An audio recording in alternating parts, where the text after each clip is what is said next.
जय झूलेलाल। अॼु पाण सभई पुरुषोत्तम महात्म जो अध्याय 9 ॿुधंदासीं। हर हमेश वांगुरु हीअ अध्याय शुरू करण खां पहिरीं पाण गणेश गणपति महाराज जो ध्यानु धरंदासीं। वक्रतुंड महाकाय सूर्यकोटि समप्रभ निर्विघ्नं कुरु मे देव सर्वकार्येषु सर्वदा। गुरु ब्रह्मा गुरु विष्णु गुरुदेवो महेश्वरा गुरु साक्षात् परम ब्रह्म तस्मै श्री गुरुदेव नमः। ओम नमो भगवते वासुदेवाय। त अध्याय 9 अनरीतसाय। श्री सुतजी महाराज चयो त हे ऋषि, इहा कन्या दुर्वासा ऋषिअ जे वञण खां पोइ भगवान महादेव जी कठिन तपस्या करण लगी। एतिरे क़दर जो पंहिंजे शरीर जी सुध बुध बि वञाए वेठी। अहिड़ी तरह तपस्या कंदे कंदे केतिराई वर गुज़री वियसि। आख़िर महादेव मथस प्रसन्न थियो ऐं खेसि दर्शन ॾिनई ऐं कन्या बि भगवान खे आयल ॾिसी ॾाढो गदगद थियण लगी। ॿई हथ जोड़े भगवान महादेव जी स्तुति करण लगी त हे भगवान, हे उमापति, हे प्राणन खां प्यारा जगदीश, हे कल्याणकारी, हे दयालु, मुंहिंजो अव्हांखे वारंवार नमस्कार आहे। हे शिव, हे शंकर, अव्हां कामदेव खे भस्म करण वारा आहियो। हे भगवान, अव्हां त ब्रह्मा आहियो, तव्हां ई विष्णु आहियो, अव्हां ई महेश आहियो, अव्हां ई मुंहिंजा माता पिता गुरु सभु कुझु आहियो। मां अव्हां जी शरण आई आहियां।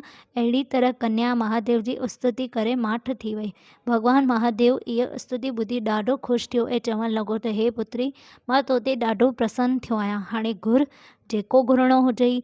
कन्या भगवान महादेव जा इहा वचन ॿुधी चवणु लॻी त हे महाराज, वर वर वर, यानी कॾहिं अव्हां मूं ते प्रसन्न थियो ऐं मूंखे इहो वर ॾियो त मूंखे कोई हिकु लाइक़ु वर मिले, अति सुंदर, शूरवीर ऐं गुणनि जी खाण हुजे। पतीअ खां सवाइ जगत में मूंखे ॿियो कुझु बि मिठो नथो लॻे। महादेव चयो त हे पुत्री, तथास्तु, ईअं ई थींदो। तो 5 दफ़ा वर घुरियो आहे, तंहिं करे तोखे 5 पति मिलंदा। जे महायोधा धर्मात्मा ऐं भगत हूंदा। वेचारी कन्या इहो वर पाए घबराइजी वई ऐं महादेव खे चवणु लॻी त हे भगवान, हिकु स्त्रीअ खे 5 पति कीअं शोभा कंदा। हाणे मुंहिंजी लज रखो। महादेव संदसि वेनती ॿुधी चवणु लॻो त हे पुत्री, तूं घबराइजे न।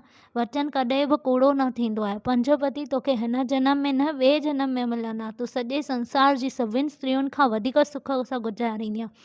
उन में तुर मात्र बि शक न आहे। तो जो दुर्वासा ऋषिअ जो निरादर ऐं पुरुषोत्तम जी निंदा कई आहे, इन जो ई इहो नतीजो आहे। मां पिणु पुरुषोत्तम खे मञींदो आहियां, तंहिं करे तूं बि पुरुषोत्तम जो अवश्य पूॼन कजांइ ऐं सभ खे सुख ॾियण वारो आहे।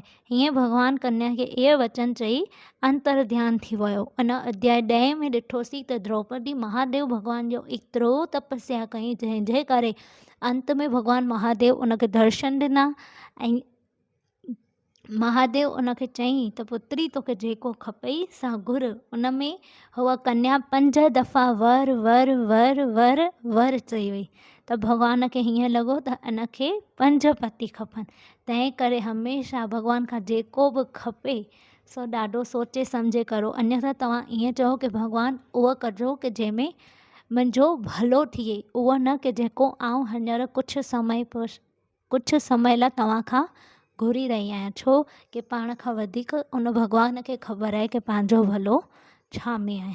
बोलो श्री कृष्ण चंद्र भगवान की जय। बोलो श्री पुरुषोत्तम महात्म की जय। हीअ अध्याय 9 हिते समाप्त थियो।